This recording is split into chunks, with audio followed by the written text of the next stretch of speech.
ఈ మధ్య మమతా బెనర్జీ ఇండియా కూటమికి నాయకత్వం వహిస్తానంటూ ముందుకొచ్చింది.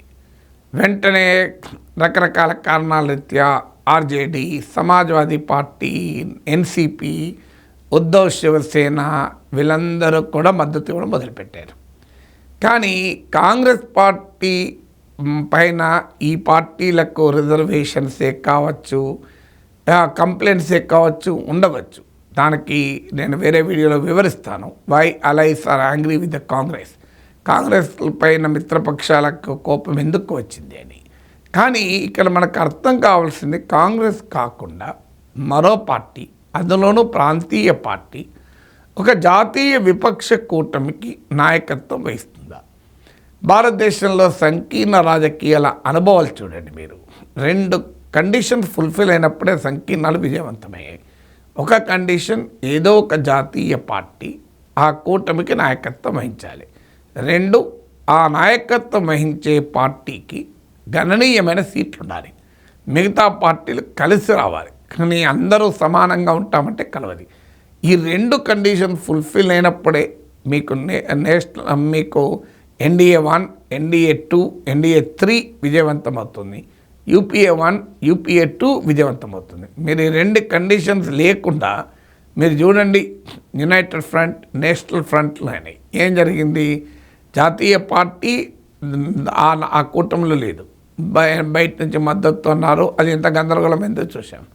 ఇక మీకు నేషనల్ ఫ్రంట్కు బీజేపీ బయట నుంచి మద్దతు ఇచ్చి మండల కమిషన్ రిపోర్టు విపిసిగా ఆమోదించడంతోనే వాళ్ళు విత్డ్రా అయ్యారు.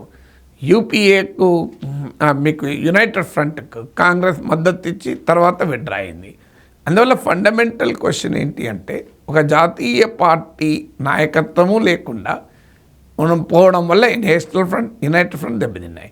అలాగే బలమైనటువంటి పార్టీ, ఇక మిగతా పార్టీలన్నీ నేషనల్ ఫ్రంట్లో, యునైటెడ్ ఫ్రంట్ ఉన్న పార్టీలన్నీ కూడా ఆయా రాష్ట్రాల్లో ఉన్న పార్టీలు, 1-2 రాష్ట్రాల్లో ఉన్న పార్టీలు, అందులో బలమైన ఎక్కువ సీట్లు ఉన్న పార్టీ లేదు. అదే మీరు చూడండి, యూపీఏ 1, యూపీఏ 2 వచ్చేవరకు కాంగ్రెస్ పార్టీకి గణనీయంగా సీట్లు ఉన్నాయి. అఫ్కోర్స్ ఎన్డీఏలో బీజేపీకి ఉన్నన్ని లేకపోవచ్చు, కానీ కాంగ్రెస్కు మోర్ దెన్ 100 సీట్స్ ఉన్నాయి యూపీఏ 1, యూపీఏ 2.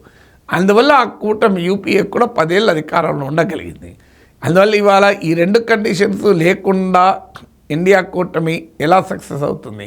ఈ 2 కండిషన్స్, ఒక జాతీయ పార్టీ, ఆ పార్టీకి రిలేటివ్లీ మిగతా పార్టీలతో పోలిస్తే ఎక్కువ సీట్లు ఉండాలి. ఈ 2 కండిషన్ ఫుల్ఫిల్ కావాలంటే అనివార్యంగా కాంగ్రెసే కీలక స్థానంలో ఉంటేనే ఇండియా కూటమి విజయవంతమవుతుంది. లేకపోతే మీకు ఆ కూటమి స్టెబిలిటీ కూడా ఉండదు, స్థిరత్వం కూడా ఉండదు. అయితే కాంగ్రెస్తో ఆయా రాష్ట్రాల్లో మిత్రపక్షాలకున్న రకరకాల రిజర్వేషన్ల వల్ల వాళ్ళు అలా మాట్లాడుతున్నారు. తృణమూల్ కాంగ్రెస్ అయితే వాళ్ళు ఎవరికి సంబంధం లేదు కదా, ఆ బెంగాల్ దాటి ఎక్కడా బలం లేదు. గోవాలో, అస్సాంలో తన బలాన్ని విస్తరించుకోవడానికి ప్రయత్నం చేసినా ఫెయిల్ అయింది. అందువల్ల మీకు ఇప్పటికీ కూడా కాంగ్రెస్ ఇంత దెబ్బతిన్నా కర్ణాటక, తెలంగాణ లాంటి 2 పెద్ద సౌత్ ఇండియన్ స్టేట్స్లో అధికారంలో ఉంది. హిమాచల్ ప్రదేశ్ హిందీ హార్ట్లాండ్లో అధికారంలో ఉంది. ఇది కాక జార్ఖండ్, తమిళనాడు లాంటి స్టేట్స్లో మిత్రపక్షాలతో కలిసి అధికారంలో ఉంది. స్టిల్ మీకు మహారాష్ట్ర, బీహార్ లాంటి రాష్ట్రాల్లో మిత్రపక్షాలతో కలిసి కీలకమైన విపక్షంగా ఉంది. సో అందువల్ల కాంగ్రెస్ పార్టీకి పూర్తిగా రైట్ ఆఫ్ చేయడం అనేది కరెక్ట్ కాదు. సో స్టిల్ కాంగ్రెస్ ఇది ఫోర్స్, వీక్ కావచ్చు, కాలేదని ఎవరు అనలేదు. కానీ అదే సంఖ్యాపరంగా మీరు పార్లమెంట్లో చూడండి. సో 40% నియర్లీ సీట్లు మీరు కాంగ్రెస్కే ఉన్నాయి. మోర్ దెన్ 40%, 99 సీట్స్ కాంగ్రెస్కే ఉన్నాయి. అందువల్ల ఏ రకంగా చూసినా కూడా మోర్ దెన్ 40% కాంగ్రెస్కే ఉన్నాయి. అందువల్ల కాంగ్రెస్ లేకుండా ఇండియా కూటమి పక్షాలు ఐక్యంగా బీజేపీని దేశంలో ఎదుర్కొంటాయనుకుంటే పొరపాటు. అయితే కాంగ్రెస్ పార్టీ కూడా అర్థం కావాల్సింది ఏంటంటే, తామే శరణ్యం, తమ నాయకత్వంలోని ఇండియా కూటమి తాము చెప్పినట్టే నడవాలంటే అది కూడా సాధ్యం కాదు. ఎందుకంటే కాంగ్రెస్ పార్టీకి ఆ రకమైన బలం లేదు. కాంగ్రెస్ పార్టీకి పార్లమెంట్లో ఉన్నాయి 99 సీట్స్.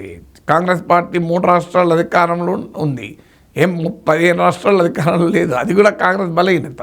చాలా రాష్ట్రాల్లో కాంగ్రెస్ మిత్రపక్షాలకు జూనియర్ పార్ట్నర్, లేదా ఇండియా కూటమి పక్షాల కన్నా కూడా బలహీనంగా ఉంది. ఇప్పుడు బెంగాల్, కేరళ, ఢిల్లీ ఇలాంటి రాష్ట్రాల్లో ఇండియా కూటమి పక్షాల కన్నా కాంగ్రెస్ బలహీనంగా ఉంది. తమిళనాడు, జార్ఖండ్ లాంటి రాష్ట్రాల్లో మిత్రపక్షాలతో జూనియర్ పార్ట్నర్గా ఉంది. ఈవెన్ ఇటీవల మహారాష్ట్ర ఎన్నికల్లో కూడా పార్లమెంట్ ఎన్నికల్లో తమ ఆధిక్యతను చూపెట్టుకున్న కాంగ్రెస్ పార్టీ అసెంబ్లీ ఎన్నికలకు వచ్చే వరకు మేజర్ పార్టీగా లేదు మహావికాస్ అఘాడీలో. అందువల్ల కాంగ్రెస్ పార్టీకున్న ఈ పరిమితిలో కూడా మనం గమనించాలి. బట్ ఎన్ని పరిమితులున్నా ఉన్నంతలో కాంగ్రెస్ పార్టీ కీలక స్థానంలో లేకుండా ఇండియా కూటమి బలమైన ప్రభావాన్ని చూపలేదు.